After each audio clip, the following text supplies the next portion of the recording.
This is Manlihood, the podcast for men who want to rise up and live with purpose. With your host, Josh Hatcher, this show is here to help you level up as a husband, father, leader, and man, with real conversations and strategies to help you in every area of your life.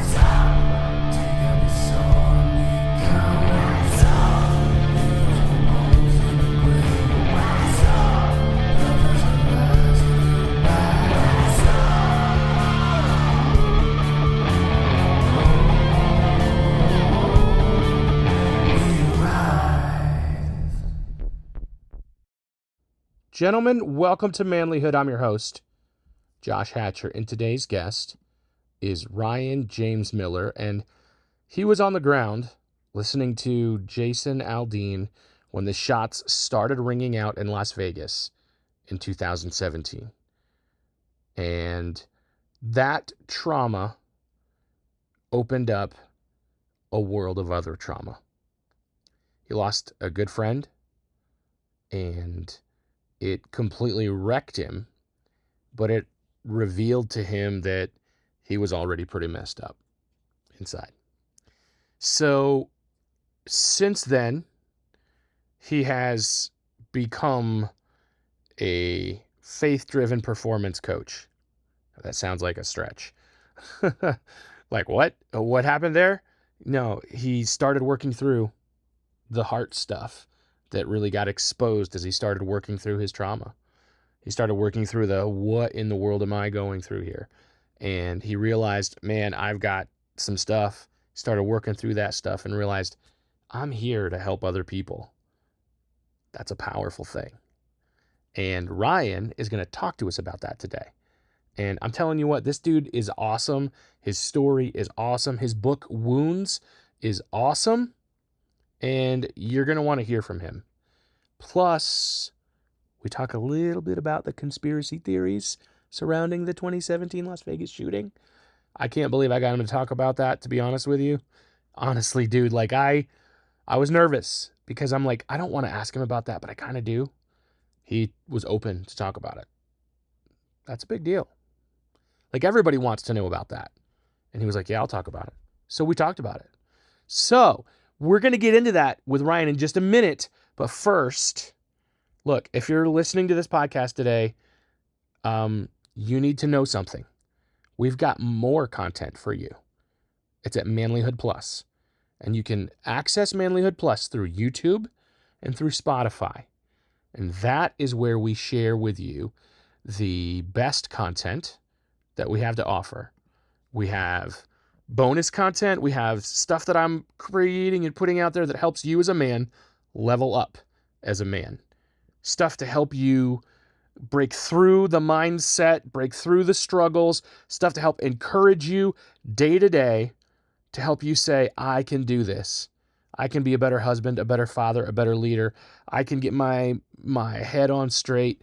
Stuff to really get you on track. And you can't get that content anywhere else. It's not free. It costs a little bit, not a lot.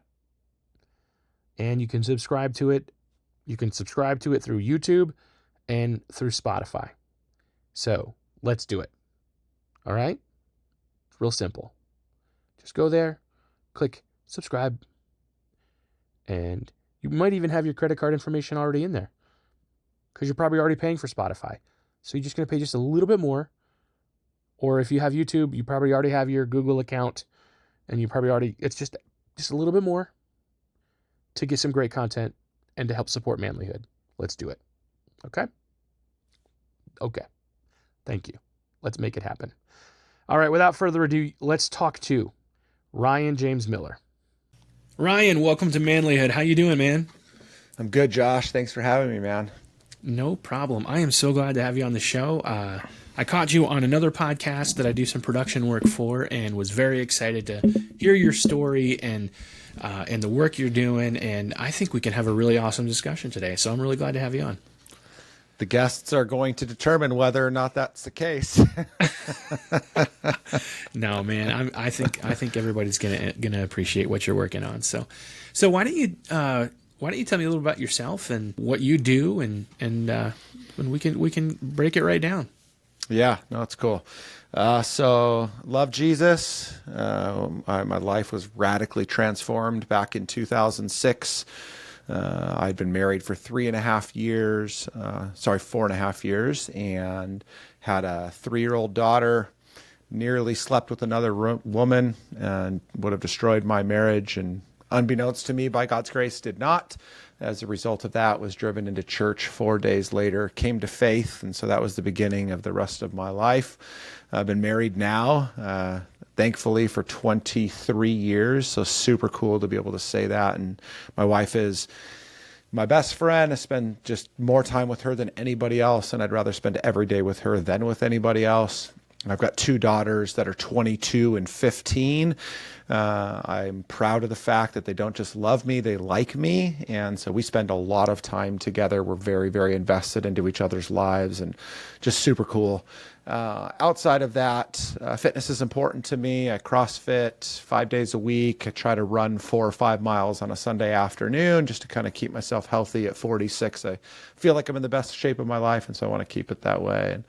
And then professionally, I am a speaker, a coach, and a consultant. So primarily working with men, helping them to become the men I believe they've been called to be.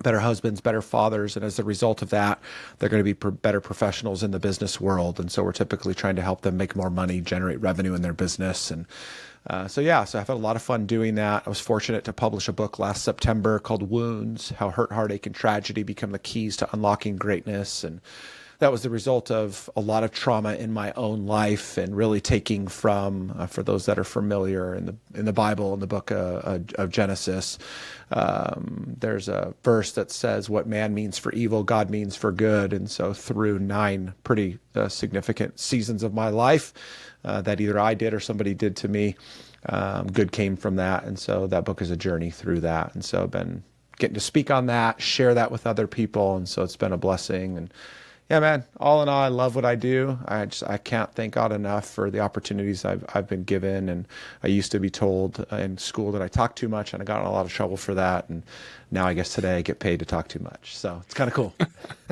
Dude, I fully can relate to you also being 46 and also getting in trouble for talking too much. My mom used to tell me that, Josh, you were vaccinated with a phonograph needle. And that's awesome. So that was definitely, yeah. They would sit me in the back of the classroom thinking I would, maybe not distract everybody. And then they thought, well, no, we'll put them in the front of the classroom. And then that didn't work either. So it's good, man. Yeah, I can fully relate to that, man. So, why don't we talk a little bit about then your life? You talk about going through some traumatic experiences. Walk me through some of that, man. Yeah, so I'll say the catalyzing event, because then it works backwards from there. So October 1st, 2017, my wife and I and 5 of our friends were in Las Vegas when the mass shooting happened. One of our closest friends, who was also my best friend's girlfriend, was killed that night. So she was one of the 58 killed. And obviously, just sharing that story with anybody, that was an incredibly traumatic experience, and just does so much to your head and to your heart. And it caused me to recognize that there had been a lot of things. Though I was in a pretty good place in my life, I was successful, I was happy, healthy, my marriage was in a good spot. I was just about to turn 40. Things were great, and yet I just realized that something had been off my whole life that I had not fully recognized. And so that caused me to go backwards. And it really started with my parents getting divorced. I was 6. My younger brother was 3. And my dad left for another woman. And that just really set me off on a very interesting path, because on one hand, I had to be the man of the house at 6. Like, I was mowing the lawn by 7 years old to help my mom, who was working 2 and 3 jobs just to keep food on the table. There was nights my mom didn't eat because there was just enough food for me and my brother. And so on one hand, it was teaching me, the topic of your podcast, it was teaching me how to be a man at a young age, as best as you can. And I drove my mom 90 miles home at 13 years old because she couldn't drive drive. She had had breast cancer and she was super sick. And so I had to drive her home 90 miles. And so it was like, on one hand, here I was learning how to be a man way too young. And I was becoming a leader and I was helpful. At the same time, that fracture in our family at 6 created such distortion in my life that I did not fully recognize until decades later. And that distortion was, when a parent leaves, and for anybody that has had this happen to them, they get it. There's this part of you that wonders why they left you, right? As much as the parents say, the adults say, we're going to agree to disagree, or we can't get along. But it's like, but you're leaving the kids. And I don't think that's why you stay. I think you stay for your spouse, but it fractures the kids. And so it caused this feeling in me that I wasn't good enough, that I wasn't worthy, that I wasn't worth it to stay for. And I didn't think that at 6, but I just started to recognize, again, reflecting back, the behavior of trying to fit in with people that I had no business fitting in with, that got me into a lot of issues with addiction and sleeping around. I mean, I was sleeping around with girls, in high school just to prove that I could do it, and my last year of gambling, I lost over $60,000 in a year gambling. And it was just to prove that I could hang with people that were gambling more money than me. I had no business being in that circle. So it just got me into trouble after trouble after trouble. And this is not my dad's fault. Like, definitely my dad left and he started it, but I made those decisions, so I take full responsibility. And so it just continued on and on, man, all the way until, like I said, here I was at 28 years old, married to my best friend, who I was deeply in love with, or thought I was, but I didn't completely get it. I had this little girl that loved me. We had a beautiful home in Orange County, California. None of my other friends owned a home at that age. My wife was driving a Mercedes. I was driving a nice big truck, and I was on the verge of destroying the very thing that destroyed me. And it's just like, how in God's green earth could I ever put myself in that position? But I was so caught up in this identity of like, it's my way or no way. I'm going to prove to everybody who I am. I'm going to be the best. Even from, with my wife, it's, I'm not going to let her tell me what to do. And it wasn't that I was abusive at all, like never physically. We definitely had some arguments, but I was just like, I was repeating the very behavior that put me in the spot that I was in, all because I was trying to just prove my worth to other people. Yeah, man. I totally can relate to some of that. I mean, maybe not the same exact cycles, but I've been there in a lot of ways. Maybe not the same exact scenarios. Yeah. But honestly, I think that's a lot of the human condition. We have those things in us that break us, and then we find ourselves trying to fill those holes with whatever it is that tends to try to fill those holes, the spackle and dirt that we pack in there, Yeah. Well, and you're right. Whether I say like, surviving a mass shooting or parents getting divorced, not everybody goes through those things. And that's amazing. But we all have these moments of hurt, heartache, tragedy. Like, these are the wounds that I talk about. We all have these. And as guys, men, especially men, we are typically raised to, when we get hurt, to get up, dust ourselves off, and get back after it. Rub some dirt on it. Yeah. And again, there is wisdom in that. Like, we don't want to raise, soft, and I know we have to be careful with these words, but it's like, we don't want to raise soft, sissy kids. We want to raise strong young men, but at the same time, if we're only ever just told, just deal with it, then we never actually learn how to deal with it. We don't know how to process it. We don't know how to work through it. And so, for some guy, it could have been, this sounds crazy, but I've run into this, where he didn't get picked for team captain in middle school, like Little League baseball. And that spiraled him because all of a sudden he didn't feel like he fit in and he didn't know how to deal with that. And he went in a different direction.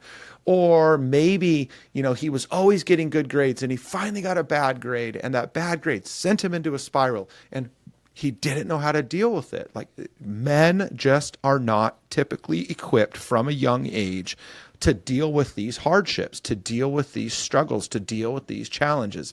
And the ones that are, again, are told to shake it off or to fight it out, which is why we see so much anger and rage in men too. Yeah, for sure. So let's go back to we're fast forwarding to that situation then where you almost had the affair. What was it that stopped that? I don't know.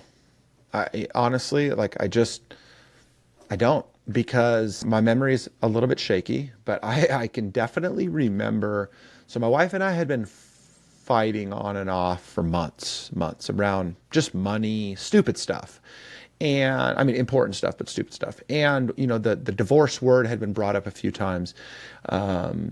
And so I remember thinking to myself, like, I can go on this trip. So I live in Southern California. This trip was in Chicago. It was a business meeting, a business training. And I remember thinking to myself, like, premeditated, like, I can go out there. I could totally cheat on her and nobody would ever know. Nobody would ever know. And sure enough, I get there, first night in the hotel bar, and here's this woman. And it was just like, again, I didn't know this at the time, but it was just Satan was preying on the very things that I was stepping into. And so, not the first night, but the second night, there was a big group of us, and we were all drinking in the bar again, and everyone had way too much to drink, I'm sure. And little by little, people peeled off and went back to their hotel room. And the last two people in the bar of our group was just she and I, and had been flirting, and got up, walk into the elevator, and it was like, and she said, like, my room or your room. And I have no idea how I ended up in my own room. And I don't mean that because I don't remember. Like, I have no idea what prevented me. I want to say this, and I wish I could be confident in the truth, but I want to say that when I finally realized just how far that would go, that's what prevented me. But honestly, Josh, I just have to chalk it up to, for whatever reason, God protected me from the one thing that would have certainly destroyed my marriage. Because my wife, if I would have cheated on her, she would have left for sure. And even if she didn't leave, or even if she came back, like, that damage can never be undone. I have so much respect and admiration for couples that are able to work through that and able to move forward in a healthy marriage. I don't think that I could have. So there was grace for you, even though you didn't believe yet. Oh, dude. I mean, which is pretty cool. It was absurd. It was absurd. And that wasn't the only time in my life. I mean, there was other crazy scenarios of God's grace in my life. But yeah, I mean, that was like, I didn't deserve that. And we never do, even, all these years later, but it's like, I didn't deserve to be protected. I actually, honestly, I deserved to go through with it, because what I deserved was to have to eat it and deal with all of that mindset and attitude and action that led up to that moment. And I deserved to have to pay the price. And for some reason, God said no. Crazy. That's kind of awesome, man. So let's fast forward again, 2017. Walk me through what happened in October that night. Yeah. So there was my wife and I, 5 of our friends. So my best friend, his girlfriend, another one of my dearest friends, his wife, and then another girlfriend of ours. A few of us had gone the year before to Route 91. It was a big country music festival up in Vegas, right on the Strip. And so the year before we went, just had an incredible time. We'd be at the pool all day at the Mandalay Bay, go to the concert at night. And so year 2, we went back. This was year 2 for us. It was year 3 of the festival. And it was just incredible. So Friday night, just tore it up, had a good time. Saturday night, tore it up, had a good time. And then Sunday night, the last night, Jason Aldean was the artist that we were looking forward to seeing more than anybody else. I was a huge fan. I had not seen him live yet to that point. And so we were posted up on the front right side of the stage, which was the closest to the Strip. That was the same spot we had been all weekend. That's the same spot we were the year before. It was just like a good place to be on the turf. And anyway, so yeah, man, we were just hanging out, having a good time. And then all of a sudden, we heard about 50 feet from us, just this bam, bam, bam, bam, bam, bam, bam, bam, just like a bunch of loud, in hindsight, no, but in the moment, what sounded like fireworks. But it was just such an odd thing because it was like we were in a contained environment. It wasn't like some, like outdoor open air thing. They were checking bags. It was like, how did somebody get that many fireworks in there? Whatever. So it was just uncomfortable and out of place, but it wasn't, it didn't send everybody running. So that happened. Then a couple minutes later, we heard what again we thought were just 2 or 3 random fireworks off in the distance this time. Well, those were, the shooter was taking test shots at the fuel tank towers that were at the airport just behind the venue. We would find that out later. And then, so that happened. And so that was a little bit more unsettling, but it was like, okay. And then Jason starts the next song, 2 minutes, minute and a half into that song or something like that, and it just erupted. And the first wave of gunfire that came sweeping over the top of everybody was just nuts. I mean, it just was like, oh my gosh, like something is really happening now. Like this is really gunfire, but we couldn't tell where it was coming from. We had no idea. It sounded like it was coming from ground level, but over the wall. The walls were about 8 feet tall around the venue. And so everyone kind of froze. Second wave of gunfire goes off. And when the second wave hit, everybody hit the ground. My wife is screaming at the top of her lungs. Well, come to find out, somebody had just laid down on top of her, like on her leg, and was hurting her. So I pull this other lady off of my wife. I grab my wife. And as soon as I grab my wife, she goes, oh my gosh. She goes, Nicole is hit. And I was like, what? And I turned, and Nicole was standing off my right shoulder. So my wife was on my left side. Nicole was on my right side. So a little bit closer to like the shoot or the shots coming in. And sure enough, she was laying face down, and she had been hit on the lower right side in her like kidney area. And I mean, it's just like chaos is just ensuing, people are screaming. And so we try to turn her over. My best friend, that was his girlfriend, we're trying to grab her under the arms, grab her under the legs to start moving her. We can't move her. She's faintly saying that she can't feel her legs anymore. So we know that this is just like a dire situation. And so I get up, and I'm like looking around, trying to figure out like where in the hell this is coming from, and to try and get our bearings. It's like if they're coming in from outside, we've got to get out of the venue. If we would have known it was coming from the spot that it was coming, we would have just hunkered down. It would have been way safer to not move. But nobody knew. It was just chaos. And so the next wave of gunfire hit, and when that one did, people they hit the ground. As soon as it stopped, got up and just started running like crazy. And so I had this decision in the moment. It was like, what is the number one priority? And it was my wife.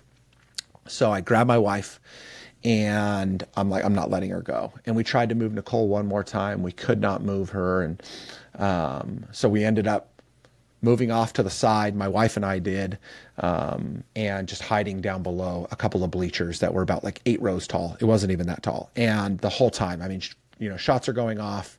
You can hear the pinging on the metal bleachers. You're watching them go by your face. You're seeing them hit the ground and just smoke kick up, but there's no lighting in the venue whatsoever except the moonlight.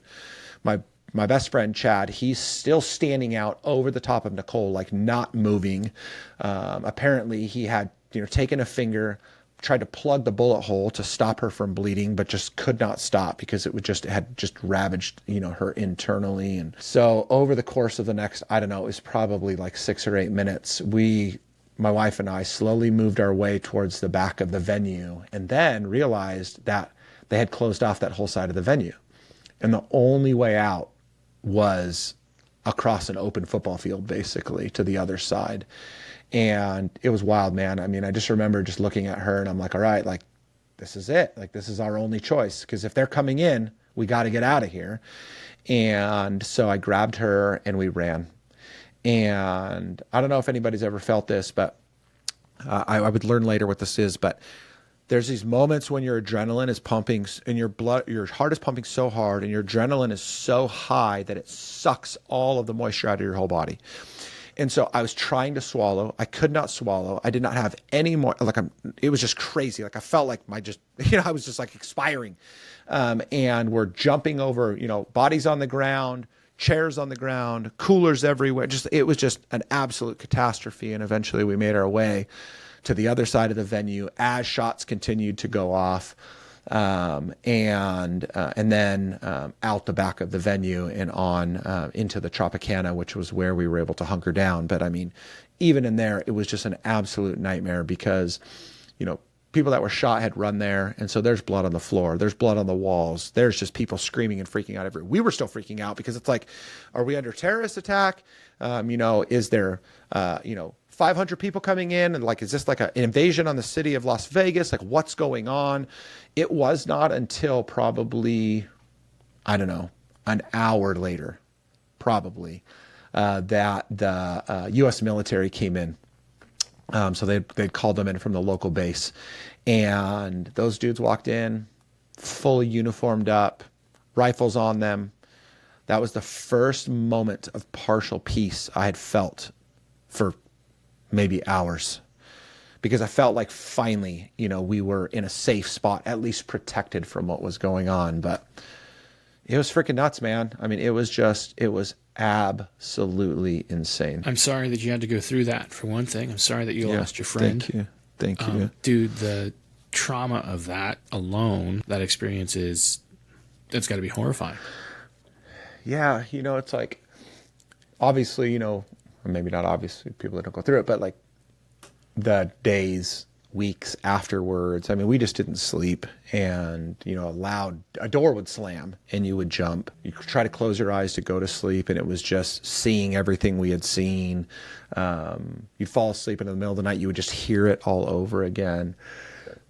So there was definitely a long period of time from the initial impact, and then that didn't even include the fact that there was this group of us, so not just the 7 of us that were there, but there was about 15 or 18 of us that most of us have grown up together. We spend every weekend together. Our kids have grown up together. We call our family. And Nicole wasn't there anymore. And so, the next month was November, and we do Friendsgiving every single year. And she had a chair, but nobody was sitting in it. And so those were the things that over time definitely were a lot more difficult. I mean, definitely, to this day, I mean, it's been 8 years and almost 8 years, or 7 years, I mean, and I still, I do, but it's like all that kind of goes away or weans over time. But, it's that loss of, of people that just seems to, to linger. I mean, you never put that back. Yeah. So you've got the trauma of the incident itself, and then the grief of losing a friend.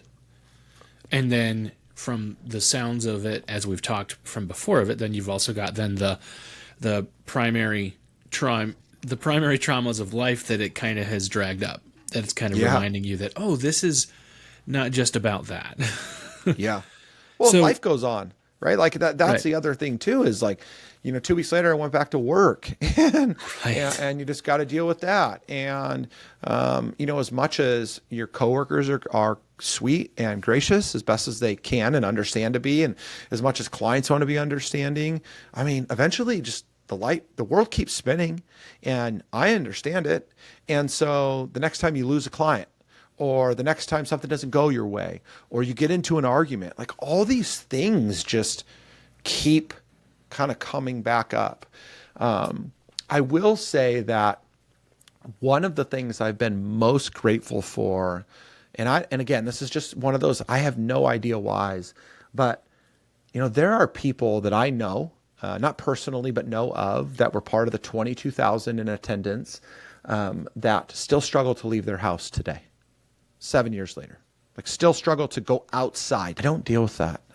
And I think part of that was having my wife with me the whole time, having that close group of friends that were there. And so we got to process and work through that. but also that is just another like amazing testimony to the grace of God. It's like, why does that person have to deal with that and not me? And so I've tried to use that stuff to the good, to say like, okay, I get to go outside, and so I'm gonna try and make a difference. Or I'm having a conversation like this, and I can talk about it without losing my mind. It's still upsetting and it's not easy, but I'm just trying to do what I can, with everything that happens and keeps happening every day. So Josh is going to be insensitive here and ask some questions that no insensitivity that a lot of people are going to be like, well, how could you ask that when he's talking about his deep trauma? But I want to ask this because, a lot of people, because you were on the ground and you saw what you saw, right? Yeah.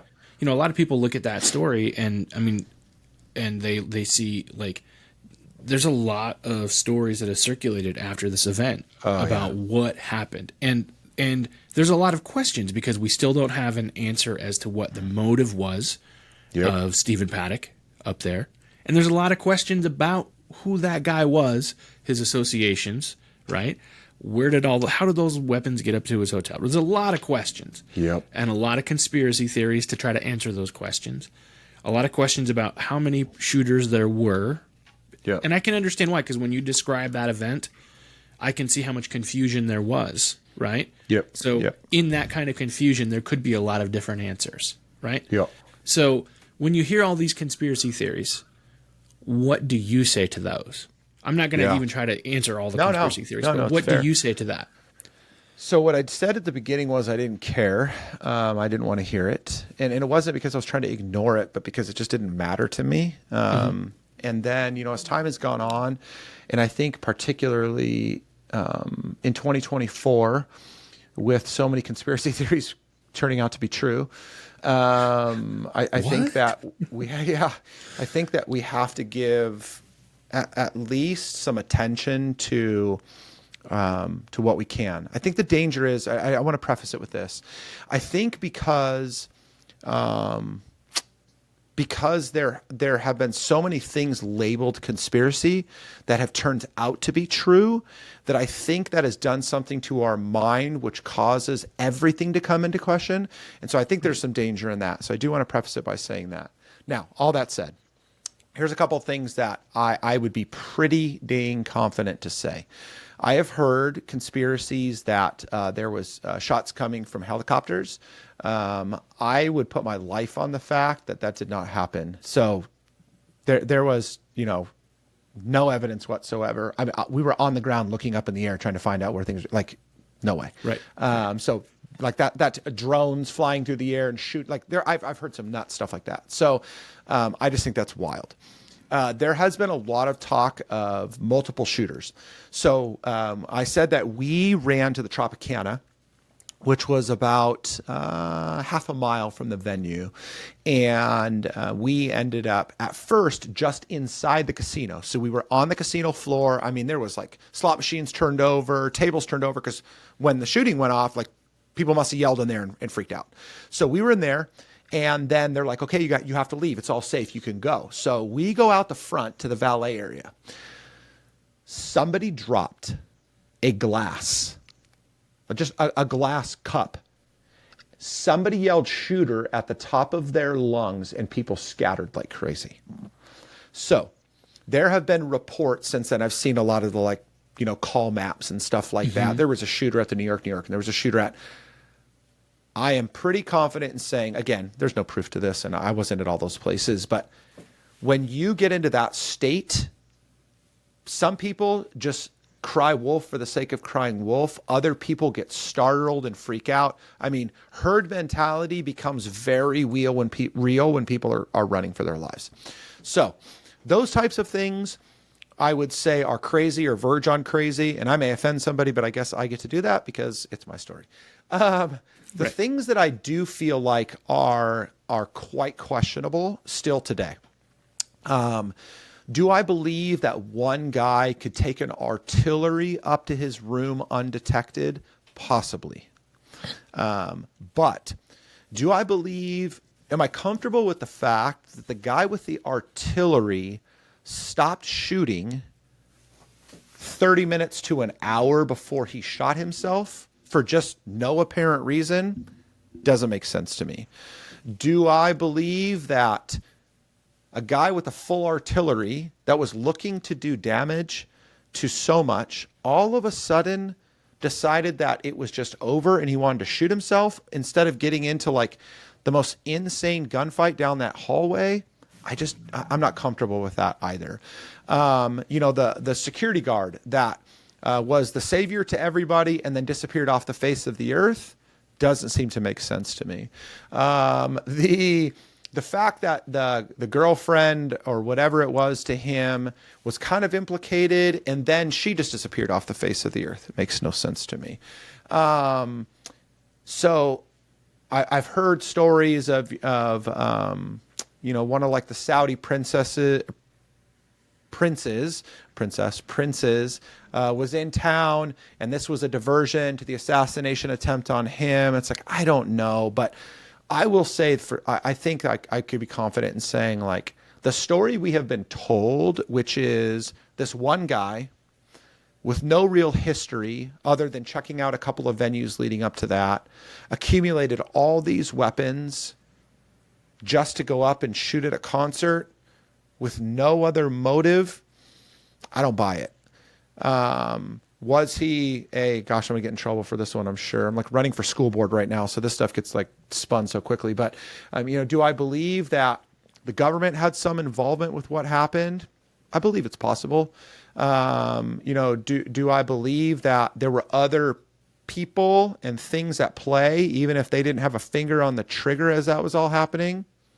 I think it's possible, especially because, again, with all of those weapons, with all of that casualty, with all of that, with all the injury and devastation that happened, to disappear. It's disappeared from the news. Like, we don't talk about it at all anymore. And it's only been 7 years. Like, that's crazy. The only reason why information gets buried that fast is because they don't want you talking about it. I mean, it's just like today, again, I don't want to like stir the pot, but I mean, we had a past president and candidate for presidency nearly assassinated, 5 weeks ago from us recording this. And it's not even a story anymore.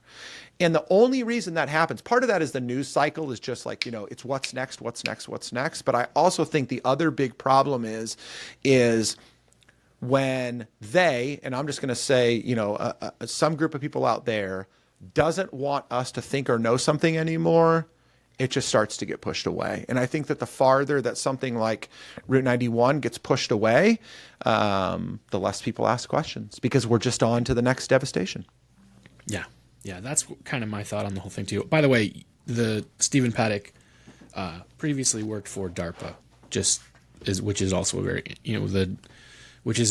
and there are other people who have also committed similar crimes who also used to work for DARPA, which is an interesting tidbit of information. Yeah. Yeah. That's just another, I'm not saying either way. Like I said, I'm a conspiracy theory enthusiast, which means I look at these things and I see dots.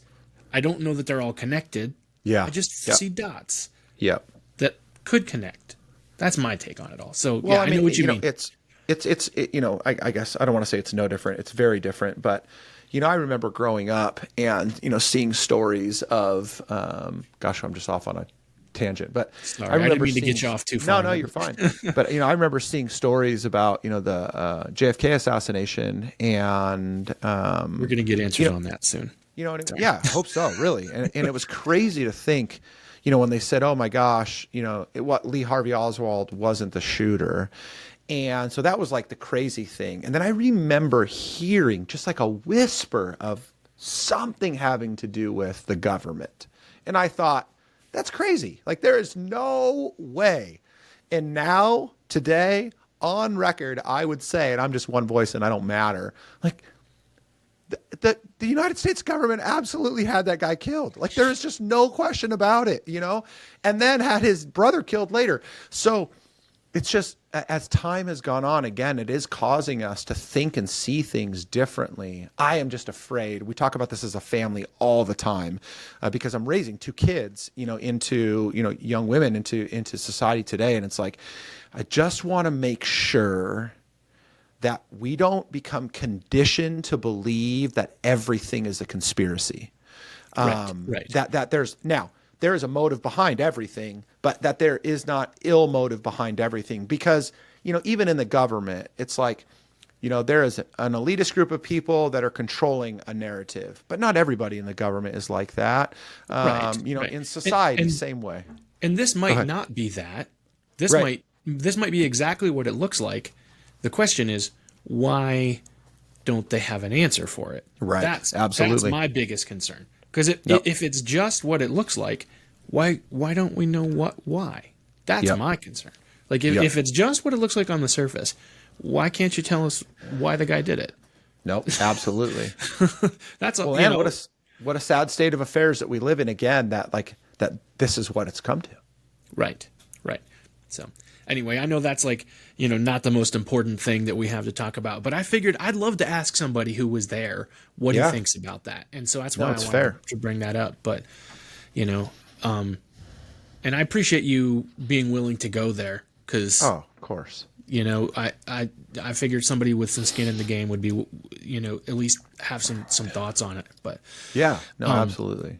So Ryan, let's get back to the meat and potatoes of you and your mission and what you do. So we look at the things that you've gone through and how you translate that into helping men. Let's look at that itself, right? So we look at all of us have gone through hurt in one way or another. How do we translate that into turning those wounds into something that helps us? Yeah. Well, I think I actually think this all relates, even Sure. our crazy tinfoil hat conversation, because I think it starts with us thinking and deeply considering the state that we are in, as a human being, as a man, the society that we're living in, and understanding the part that we play. One of the things that I struggled so much with when I was younger was I didn't know who I was. And I believe that a big part of that was because I didn't know who created me, right? Once I found the Lord, he found me, and I finally admitted to it, that started to help me understand that. I say this at the beginning of a lot of keynotes that I give. I say, look, you don't have to agree with me. I wish you did, but you don't have to agree with me that God created you. But you have to believe that you were put here for a purpose. Because if not, life is meaningless. And I hate to be that black and white about something like that, but I think that's the place that we have to start. Because if we're starting from, okay, I'm here for a purpose, and then it's like, who am I and what is my purpose? And so that's where I like to start with a lot of guys is like, let's just talk about that. Who are you? What do you care about? What do you love? What do you hate? Why do you love? Why do you hate? And, we think we know who we are because of the way we look or the job that we do. And that may be a part of it, but it's just not all of it. There's so much more that's deeply rooted in that. And then the other side of that, which is the wound side of it, is there have been dozens, hundreds, thousands of things that we've done or somebody else has done to us that have tarnished, sometimes nearly destroyed who that man was. And so it's about redemption, and it's about becoming who I was called to be. And so I walk people through this journey in my book. I call it the wound analysis framework, but basically it's just naming it. So naming that wound or that hurt, so my parents divorced when I was 6, that was a wound. And then secondly is understanding how that impacted me then. And so first of all, it really hurt. It made me sad. It's okay to be a really strong, tough man and cry. That was a hard season of life. I felt abandoned, though I didn't know it. And then, I start to see how that affected me moving forward. And then the third one is is how does this make me a better man? And that's the unlocking greatness part. And we can all look back, Josh, on, I'm sure you can do this, and every single one of your listeners could. If you look back on every single bad thing that happened, unless it was fresh. Sometimes we're not quite there yet. But when we look back to our past and we look at every bad thing that happened to us, I guarantee beyond a shadow of a doubt, I've never found anybody that I couldn't do this with, that you look back and you can actually realize how you became better as the result of going through what you did. You learned, you grew, you decided never to do that again. You changed the trajectory of your life. That, as awful as losing that relationship was, it led you into a better one. There are just so many things. Like, I mean, even my dad leaves when I was 6. He would become my weekend father until I was 16. I didn't speak to him for 2 years. We reconnected around 18, 19 for 2 years. And then at 21, I cut my dad off and I did not speak to my dad for almost 10 years. So like, we had these huge seasons of just disaster. Today, here I am now at 46. My dad is one of my best friends in the whole wide world. We have an incredible relationship. I don't hold a single thing against him. I don't even, like, he after I wrote the book, he came to me one day and he says, a lot of that book is about me, isn't it? And it was before it was released. And I said, yeah, Dad, but like, we're in a better place. And he looks at me in the face and he says, I'm so sorry for the ways that I hurt you. And I said, you don't have to apologize. I said, we already did that. And I said, and I'm actually grateful for it, because we wouldn't be right here, right now, as close as we are, if that wouldn't have happened. So, and it's true. And so again, it's like, this is part of that identity. This is part of that shaping and becoming, is, who do you want to be? And how are all these things helping you to get there? Yeah, that's powerful. Yeah, I wonder sometimes, I think about it, you paint that picture of, you look at the past, and if you're honest, you can see how it made you better, right? Sometimes I think that might be hard to see, the better. Because I can see how it made me worse, right? I can see that. And it might be harder to see how it made me better. Yeah. But think about it, dude. Like, let's use this within reason. You would do anything you could, maintaining, I'm sure, your character, your integrity, and not hurting other people in the process. You would do whatever you could to work as hard as you needed to be successful. And there's nothing wrong with that. So why not do whatever you could, work as hard as you possibly can to figure out how to turn that bad thing into a good thing? Like, yeah. I apart from me giving up the life of my wife and 2 children, I would do anything in my power to have stopped Stephen Paddock from ever making his way up that elevator. I'd have shot him myself to prevent it from ever happening. I would have sacrificed my own life to prevent 58 other people from dying and 22,000 people from having the rest of their lives nearly ruined. So I'm not saying that looking back, we're like, oh yeah, now I'm thankful for that. That was terrible. When people lose a spouse or a child, or are devastated by a job loss, or just have somebody hurt them so bad, like, we don't have to be thankful for the event, but we also shouldn't let that event destroy us. We should figure out how to allow that event to build us up and make us better. Right. Because you can look at it and say, I can't change what happened. You can't go back and stop him from going up the elevator and from pulling the trigger. But what you can do is say, I'll do everything possible to make sure that it does make me better. Yep. Dude, that's gold. That's not easy. You have to fight for it. You have to fight for that. Yep. You have to fight for that. But again, here you go, right? Like, this is the podcast theme 101. Are you willing to do what it takes to be a real man? Yeah. Right? This isn't about toughing it out. This isn't about, muscling our way through these things. This is about doing whatever it takes to be the man that God creates you and I to be. And so that's the thing. It frustrates me. I mean, now we have such a distortion with what masculinity means today and manhood means today. But, it's like, we don't it doesn't have to be about beating our head up against a wall. It doesn't have to be about, destroying everything in our path. But it does require us to step up and to be strong and exercise physical, mental, emotional, spiritual strength as we pursue these things. Yeah, sometimes that looks like humility. Sometimes that looks like sacrifice. Sometimes that looks like gentleness or love or whatever, you know, but it definitely takes a strength to do that. It looks like intelligence. It looks like hard work. It looks like all the different, whatever virtue it looks like.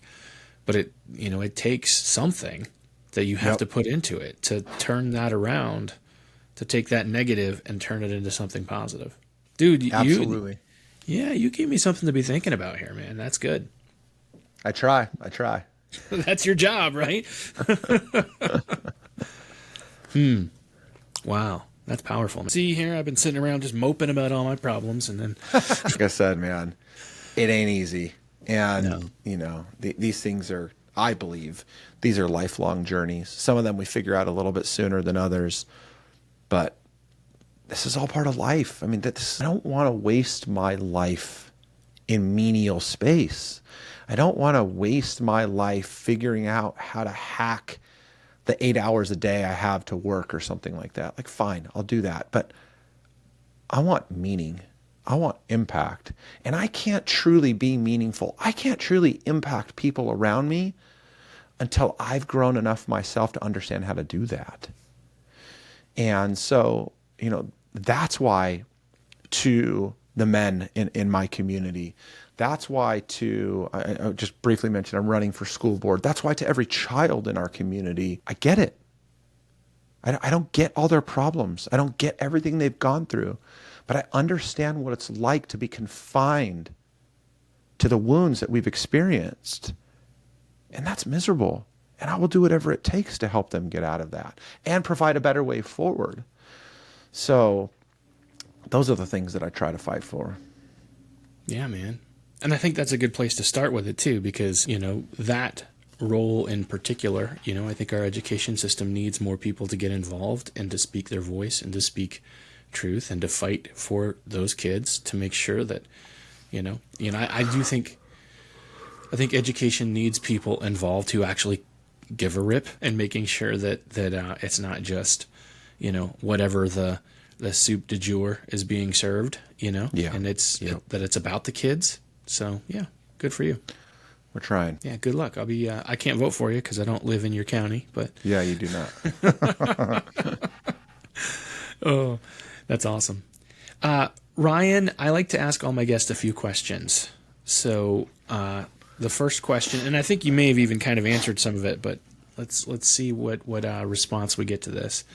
What does it take to be a man? Well, I think you stole my answer. I think it requires humility.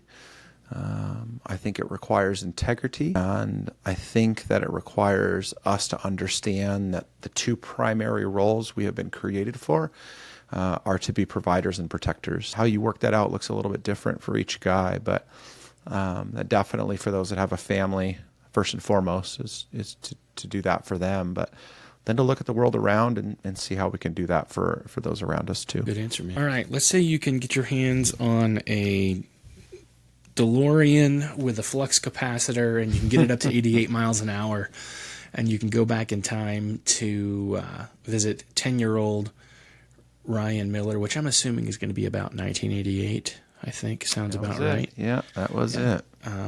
And you're going to talk to him about whatever you want to. What are you going to tell him? Yeah, actually the intro or the dedication to my book, I dedicated it to the 6-year-old me. And so I'll tell the 10-year-old me the same thing I told the 6-year-old me, which is it's going to be okay.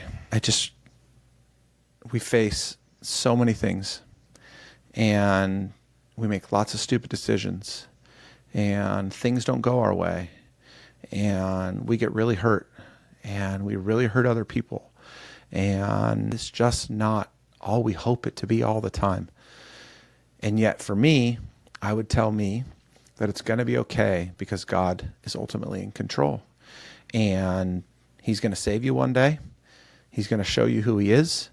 And though it's still going to be bumpy, it's all going to make sense. And that will give you the comfort, that will give you the strength, and that will give you the courage to keep going when it feels like it's just not worth going for anymore. Awesome. What is your best advice for the men that are listening today? I don't want to take over your podcast with all my Jesus talk, but let me tell you, man, I've seen a lot in life, and I've seen guys take a lot of different roads. And if you don't believe this, it's just going to sound like noise, but I pray one day that people do. And it's without God at the center of your life, life is meaningless. I mean, you can do a lot of cool stuff. You can do a lot of great stuff. You can make impact without God. I think he's still handling it, even though you don't think so. But I just feel like that's the center of everything. It's without the Lord, I just don't feel like there's true meaning in life. And without the Lord, I just don't feel like we have the strength to do what's necessary to go accomplish the big things that we as men are called to do. This society needs men to step up. This society needs men to stand out. And I think it all starts with going and finding Jesus and making him the center of it all. That's excellent advice, and I agree with you, man. Awesome. Ryan, if people want to get your book, tell me about that real quick, if you could. Yeah, so you can find that everywhere books are sold. I've always wanted to say that. Amazon, Barnes & Noble, things like that. On Amazon, you can find it hardback, paperback, Kindle, and now recently released Audible. So I narrated that myself and included a few other kind of stories in there along the way.